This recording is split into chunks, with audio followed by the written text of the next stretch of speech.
Hi, I'm Leanne Ely. I'm a nutritionist, a New York Times best-selling author, and some people even say I'm a life coach. I started the Daily Dish Show to share my story, my truth, and my journey to vibrancy, and to inspire others to do the same. Because it's all about grit, perseverance, and finding a way despite the odds. It's about embracing the whole woman, not just the parts that are easy to love, and feeding her heart, mind, body, and soul. But I found that this isn't just my story, it's your story too. It's go time. This is the Daily Dish. We're talking about myths this week. Has anybody found this helpful, by the way? Anybody? I had a couple of people tell me privately that they found yesterday's information about the 10 Mythbusters about weight loss to be very helpful. And it's not like I haven't talked about these things before, but I put them all together in one big document, if you will.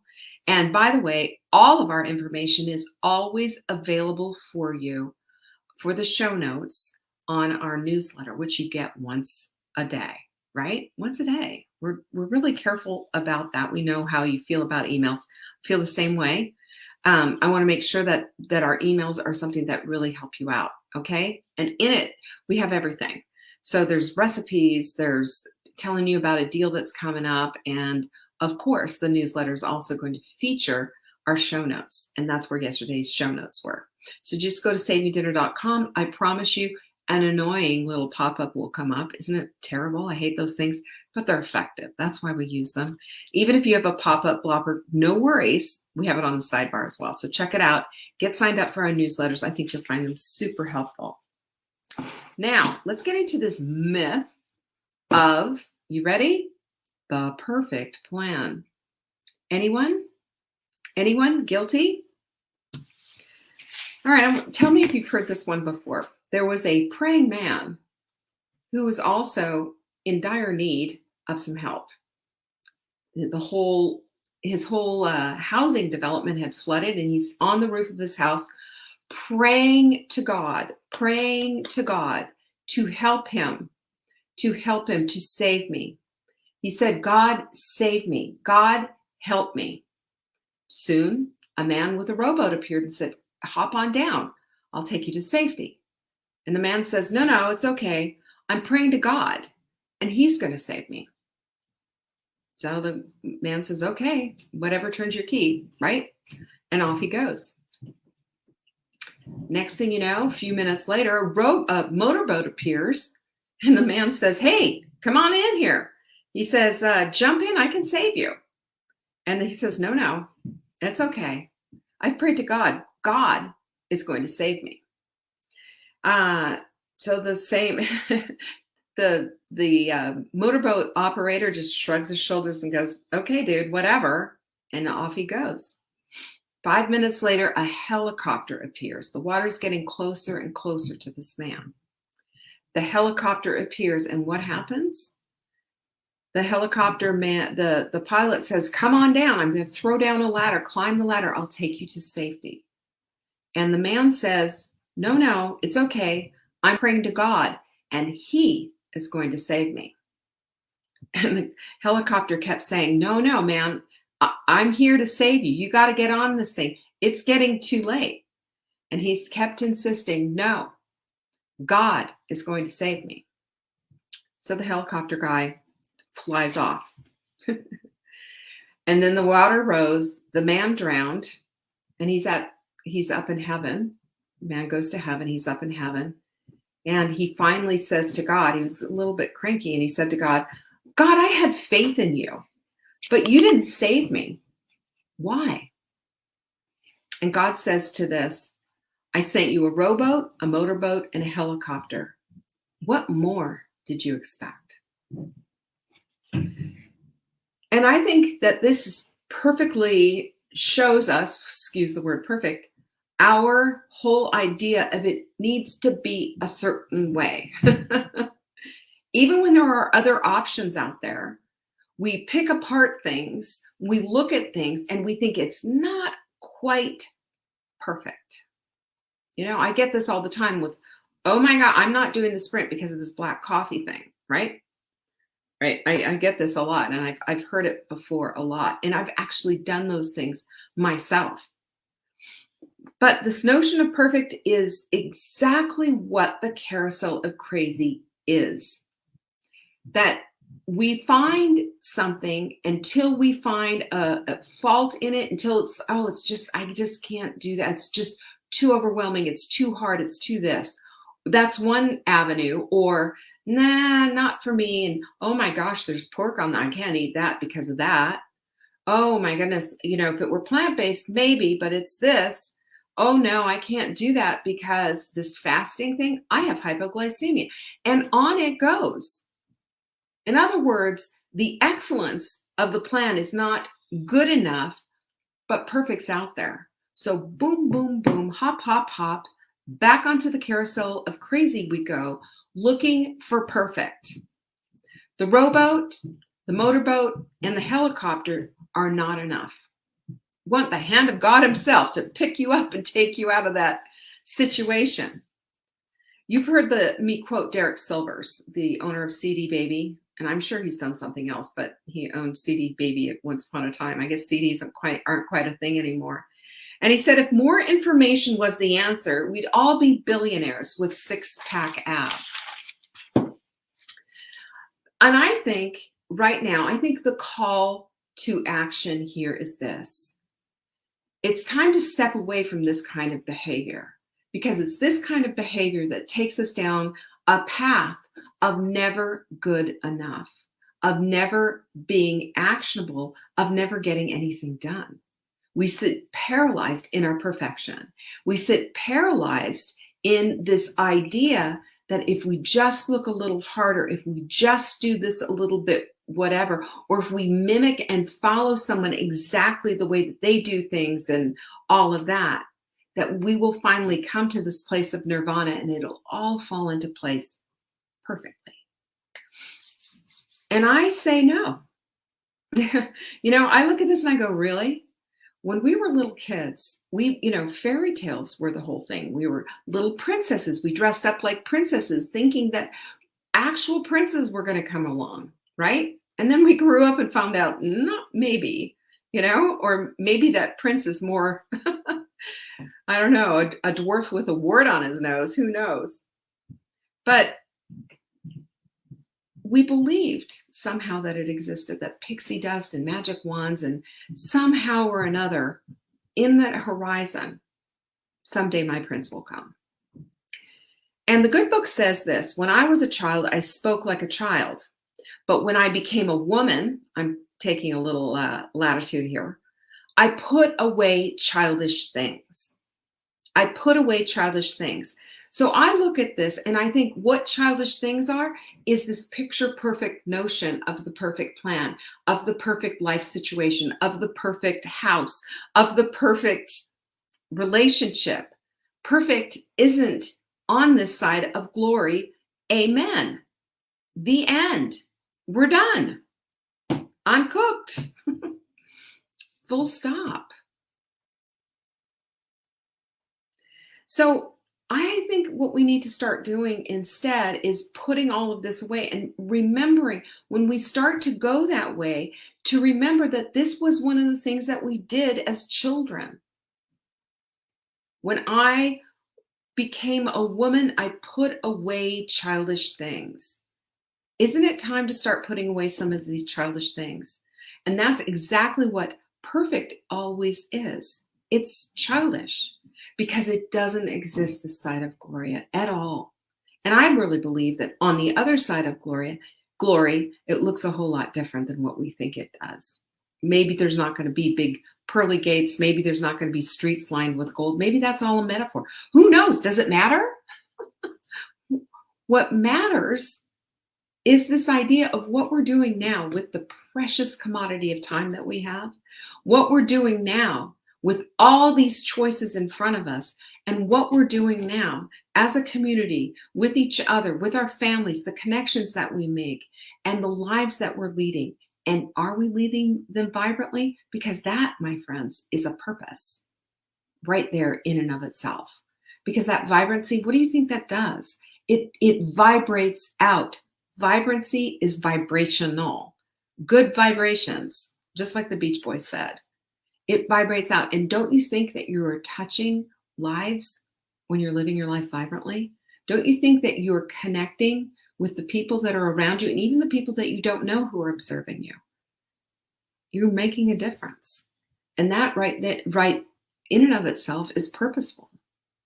So I have for you, how many? 7 things for you to just, because I think we all know what I'm talking about here, but it doesn't stop us from going that way because it's a tendency. We're drawn to this, well, maybe this, well, maybe that. Well, what do you think of this? And I get questions sometimes, like ask me about the blood type diet or asking me about such and such a thing or so-and-so's programs or whatever they are. And all of them have some good things to be said about them. But what's the point? Why are we trying to gather this kind of information? What are we trying to do here? And all I'm saying is that maybe what we need to do is give our full-hearted effort into something, just one thing. And I'm going to make the rallying call, and I'm going to make a case right now for the Hot Melt Sprint. There's an 18-page plan right there just for you, and it's free. You've got this in hand. What do you say? You take that, you print it off, and you use that as the perfect plan? So number 1, the first thing you need to do is to start. And the starting is the printing of that plan and getting it out and just saying, you know what? Yeah, I'm going to go all in. You know what? I'm going to do this. It's a decision. We all have a million different choices of what it is that we're going to do. But I know this is that when we make a good choice with our time, we make a good choice with our food, we make a good choice with what we're going to, what our next thing is, our jobs, our relationships, all of that. When we make a good choice, we're making life decisions because all of this is impactful. All of this impacts what's next on our plate, literally and figuratively. So think about too what starting does and how it creates this thing called momentum. It's a physics term. And just when you hit one domino, they all start to go down. And we start to see this. We start to get encouraged by it. And momentum keeps us going. So if we start, we're off to a good start. Literally. Number 2 is to incentivize it. The research shows us that when we incentivize something for kids, for people, it's a human thing. It's a human conditioning response. It's not just for children. It's for adults too. Go ahead.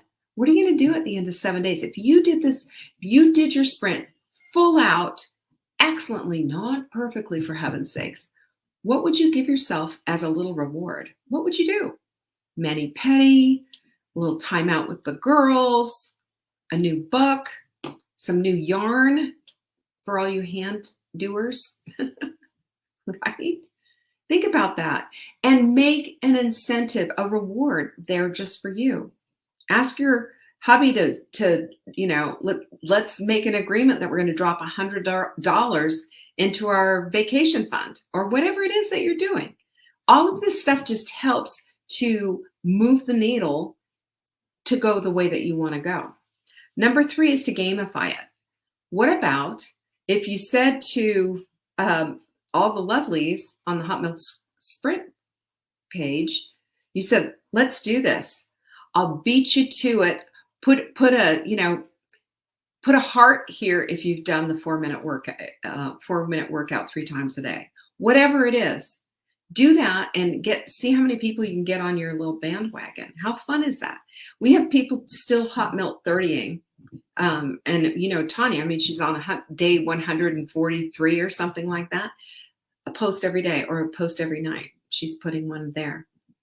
She's kind of gamified it for herself and done that to keep the momentum going and to be accountable. All of that, those are more, serious words, but it's gamifying it too. This is how we make it fun. Number 4, do date it. I work better under pressure, unfortunately. It's just the way I'm wired. I have a when I'm working with a publisher and I have a deadline, there it goes.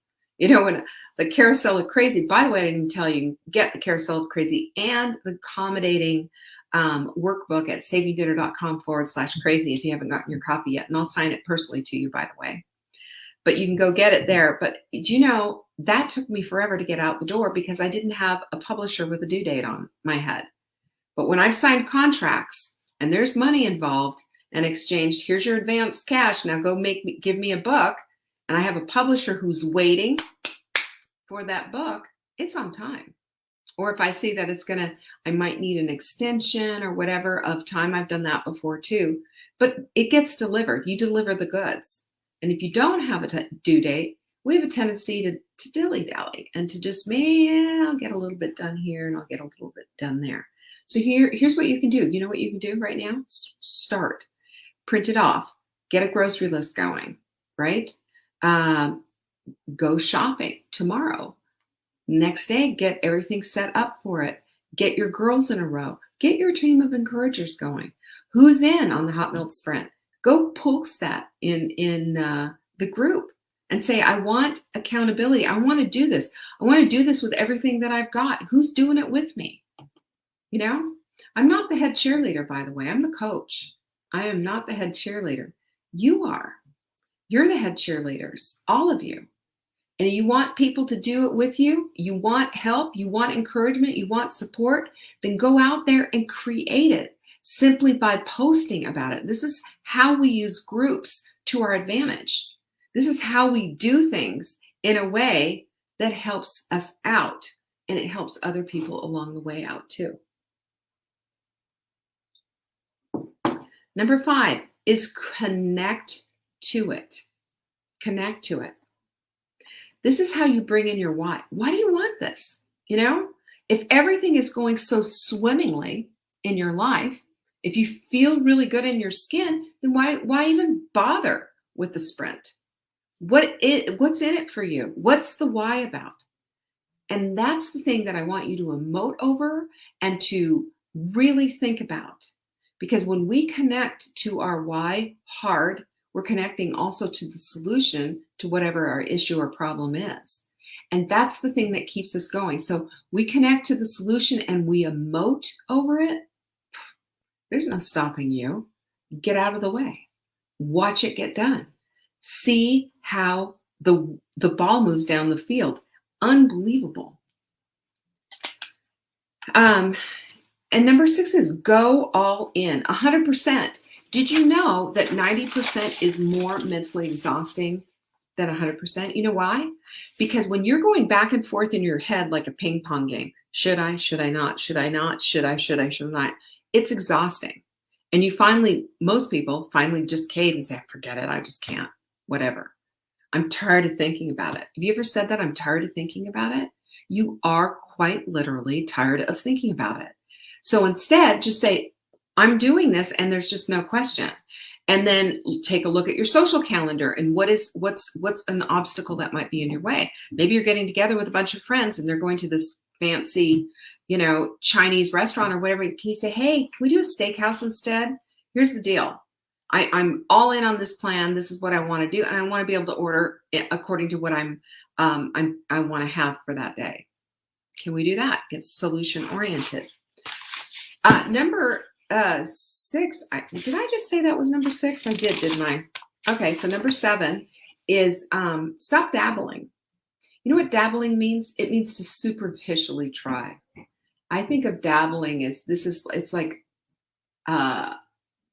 doggy paddling, like this in the water. That's not going to get you far.